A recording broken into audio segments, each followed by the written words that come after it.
This is part 2 of my ramble documenting the differences between the three main Budokai Tenkaichi games. In order to get a full picture of these games, I encourage you to watch all 3 videos and experiment yourself. With that being said, welcome back to Madman rambling about an arena fighter from 2006. It's been a while as always. Look, I'm not one to hold deadlines. At least I'm not as bad as JonTron. Anyway, last time I was talking about the offensive differences, which is basically half the entire difference list anyway. And now that the casual combos everything in this game audience is satisfied and gone, how about we discuss the things that separates the casuals from the pros? Defense. So, get ready, get your mask, and join me today when we will discuss defensive differences. The note from my last video still applies, meaning I'll use the PlayStation 2 control scheme. Alright, on to Tenkaichi 1. The defense system here will be used as a foundation, so to speak. The differences will become apparent when I get to the other 2 games. To start off, let's talk about regular blocking. In Tenkaichi 1, you can block in 5 directions. Neutral, up, down, left, and right. Knowing how each guard interacts with each attack is crucial and can make or break your defense. After all, you wouldn't want to be guard broken 15 times in a row just because you hold neutral guard. You can press circle and triangle together from neutral to shortly go into a counter stance. Additionally, you can also go into this counter stance while being in a rush and pressing circle. When struck in this stance, you will block the opponent's strike and throw the opponent into the air. This will revert both players back to neutral.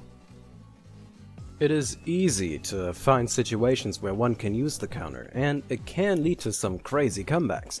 I would show an example here.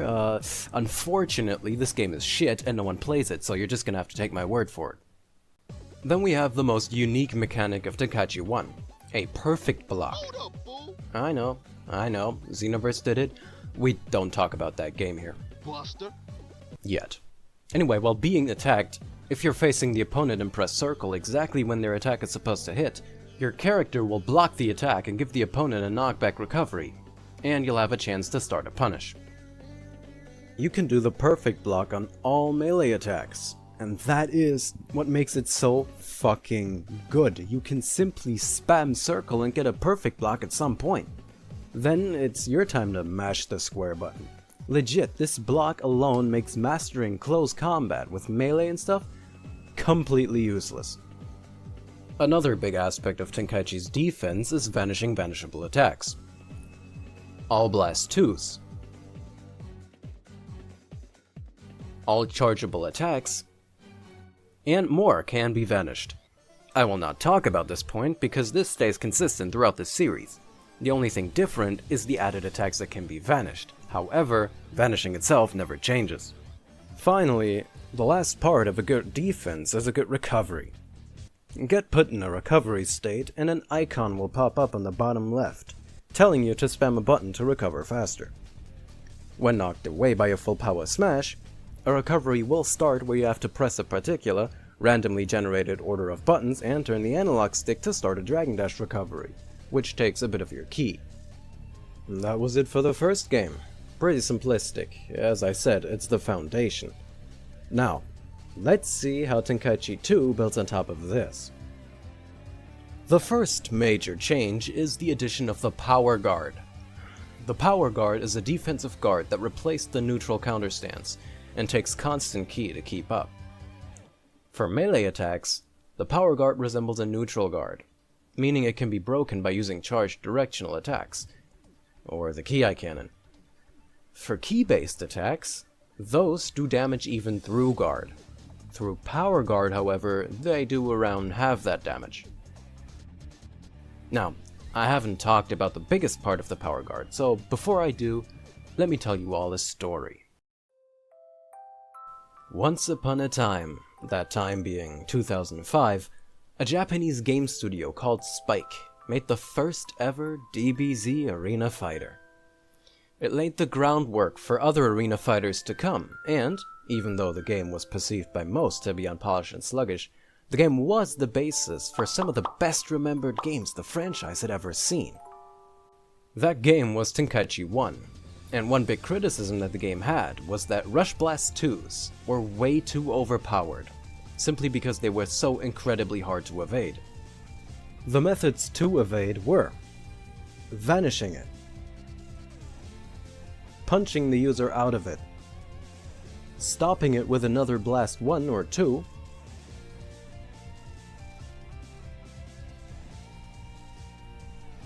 or simply outrunning it. All of these methods are either very situational, or they require very precise timing, so Spike has responded to those criticisms. Going back to the Power Guard, it can actually block Rush Blast 2s. When being struck with a Rush Blast 2, the Power Guard breaks, takes plenty of your ki, and gives you a guard break recovery. No, alright, I know that sounds bad. What about the opponent though? When struck, the rusher gets thrown halfway across the stage and has to recover far longer than the blocker. The Power Guard is not timing dependent, and the only requirement for it is ki, which makes defending Rush Blast 2s far easier. Considering that the Power Guard is just as good as Neutral Guard for melee attacks, and that the reward for using it against ki-based attacks is only half damage, honestly, I gotta say that the Power Guard kinda sucks. The only reason I see for using it is against Blast 2s, because that's where it really shines. But what if I told you this wasn't the only new way to defend Rush Blast 2s? That's right, there's yet another method added. The step-in. What a callback, right? I've talked about the step-in at length in my first part, and that's because it's very useful offensively. But the step-in isn't just a one-trick pony.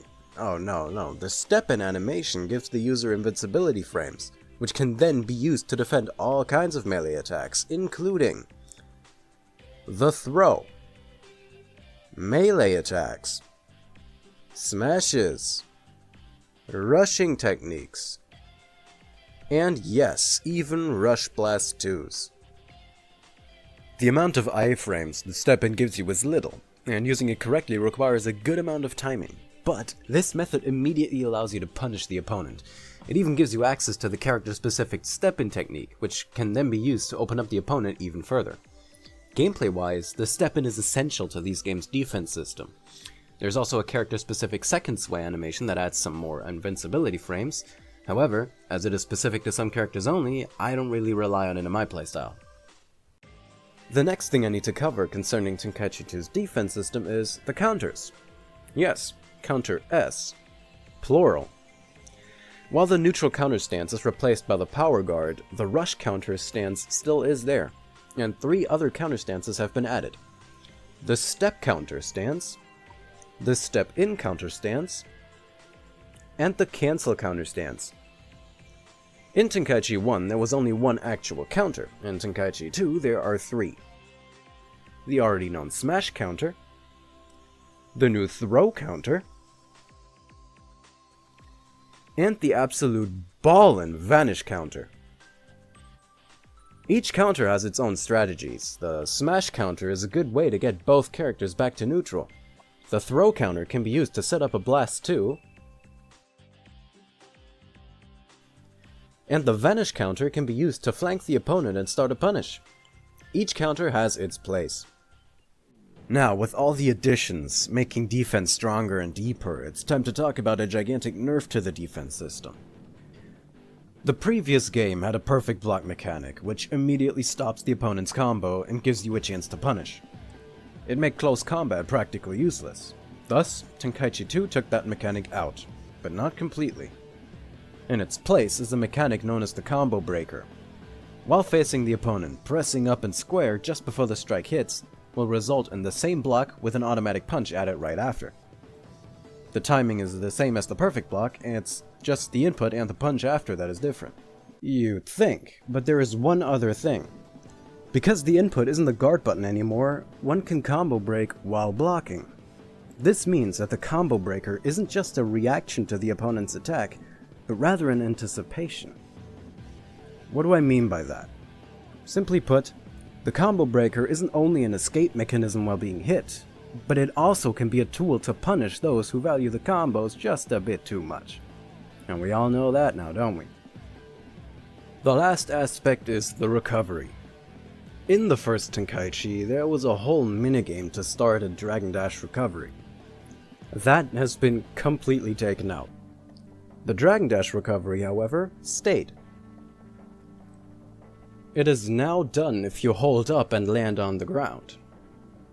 Notice my phrasing here, because you don't have to press it when landing. You can just hold it in mid-air until you land and the recovery will start automatically. Additionally, you can also press down to do a new recovery, the Rising recovery, which also takes ki but gets you off the ground immediately. That is it for Tenkaichi 2. Tenkaichi 3 is next, so let's go into the game that most people care for exclusively. What is different from Tenkaichi 2? Let's start with the most basic change. The left and right guard has been removed from the game. This means fully charged left and right smashes will result at least in a guard crash.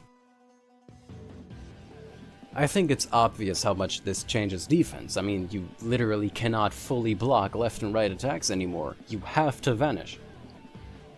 The next topic is a new one. I haven't mentioned it, but there was one other change between Tenkaichi 1 and 2. And that is the addition of non-flying characters. Now, while these characters differ mostly in their movement, there is one other aspect. A non-flying character, of course, can go into the air, but they struggle, slowly descend, and fall back down after 3 seconds. While idle, a non-flying character cannot guard at all, and defense is far more difficult with these characters. Now, back to Tenkaichi 3. Non-flying characters still slowly descend while airborne, but they will no longer fall down like a sack of rice, and they can guard as well. This difference is not too important when playing with characters that can fly, but if you play Kid Goku or Roshi, especially in Tenkaichi 2, you will need to think of this. But you know, then again, who plays non-flying characters in Tenkaichi 2? And on to the Power Guard. How has the Power Guard been changed? Well, it has been completely taken out. And I do mean completely, there are no remnants left. What now takes the circle and triangle input is what is known as the Sonic Sway. Like in Tenkaichi 1, it puts the character into a counter stance, but unlike Tenkaichi 1, this time, upon being struck, the counter is a sick cinematic, and it takes away 1 keybar from the opponent. However, the counter itself is still just a smash counter. In fact, Tenkaichi 3 took out all the different counter types except for the smash one, and added 1 new heavy counter. Also, because cancels have been taken out, the cancel counter stance is obviously also no longer in the game. Wow. This can change battle strategies drastically. As I said before, each counter type had its place. One could use the vanish counter to flank, but it could also be used as a sort of footsie, you know, trying to poke holes in the opponent's offense. All that's left now is the heavy counter, the smash counter, and the Sonic Sway, which I guess can be used for the same footsie purpose, although in a much more different way. To be perfectly honest, when I started this video, I didn't know, and I also didn't expect the counters to differ so much. From 3 to 2 counter types is yet another example of Tenkaichi 3 taking away freedom in my opinion, but hey, who am I to judge? But wait, if the power guard is gone, then how do we guard Rush Blast 2s? Is it like Tenkaichi 1? Asked no one ever, but here I am, valiantly answering it. Remember the step-in and how it can be used to guard Rush Blast 2s? That is one way. But that pales in comparison to the most simple method. Just holding guard. Legit, you just hold circle and the rusher will guard break you, and they have to recover themselves. But coming back to the step-in, there has been one change. The step-in can now no longer be used to evade grabs. I guess the developers considered that an oversight or something? No. The next mechanic I find really confusing. And that is the addition of teleport battles. Now, I will come back to this mechanic, but in order to talk about why I find it confusing, I will need to talk about what it is. And to do that, let's talk about the combo breaker. Yeah, that one's also gone. This time, though, it isn't completely wiped out. It has been replaced by the Z counter. The Z counter is undoubtedly the most elite of mechanics that differentiates the casual pussies from the competitive geniuses. Jokes aside, the Z counter is done exactly like the combo breaker would, with one new rule. You can do it from the front and back. The other biggest difference is that instead of stopping the opponent's rush and simply adding a punch, it stops the rush and starts a teleport battle instead. So what do I mean by teleport battle? A teleport battle is when one player teleports an attack, ends up behind the opponent, and smashes them away. The reason why it's a teleport battle is because the opponent can counter this teleport with a teleport of their own. So both players end up teleporting behind each other until one runs out of ki. Once a player is out of ki, their teleport will be more like the others, teleporting to the side without anything else, ready to start a punish.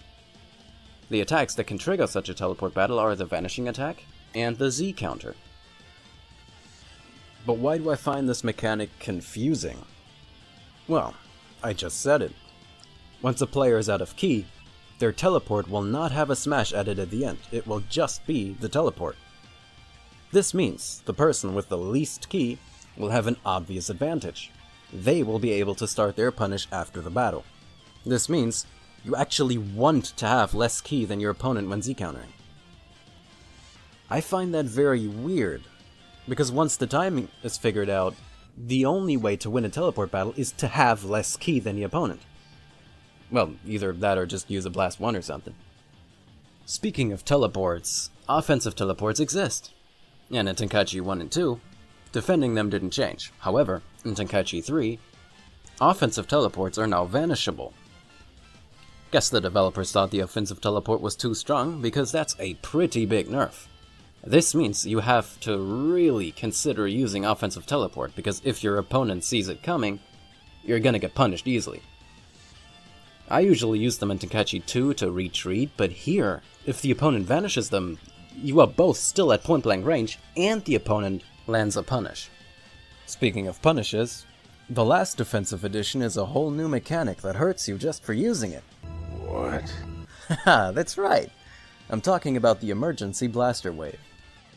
Tenkaichi 3 made lock-on automatic, meaning in order to Z-search, all you have to do is press nothing.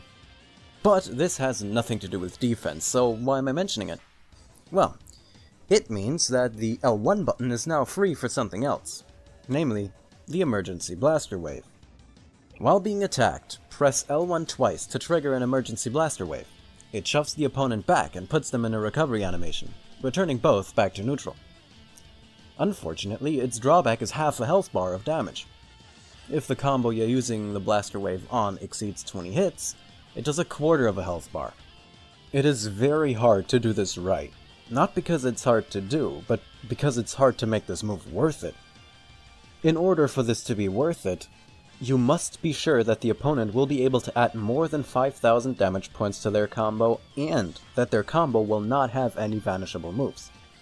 If the combo was almost over, you wasted more health just to return to neutral than what you would have gotten if you just let the opponent finish. If the opponent would have used a vanishable move, you would have had a much bigger advantage if you just vanished that one and started a punish. Hitting that criteria is hard. But what's even harder is actually being able to predict such a situation in the first place. Of course, you could also take the hit, lose some health just to keep the neutral ground. However, you get very little advantage here, it's just neutral.